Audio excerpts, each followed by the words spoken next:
Cvoček je taková pranepatrná věcička, člověk si ji ani nevšimne. Ale podívejte se, kolik dá jeden cvoček práce. Zde vidíme cvočkáře ze Svaté Dobrotivé při výrobě jednoduchých cvočků, které dnes již většinou zhotovují stroje. Cvočky zvané šerky nelze vyrábět strojem.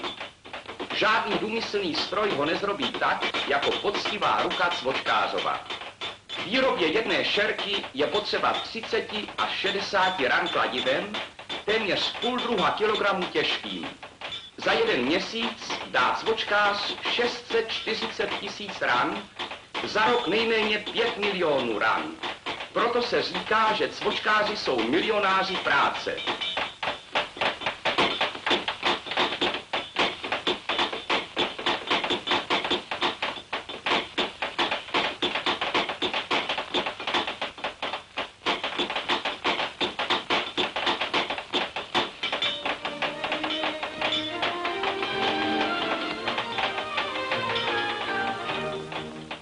Týdenní výroba jednoho cvočkáře. 4 000 šerků. Úctyhodná práce a úctyhodné řemeslo.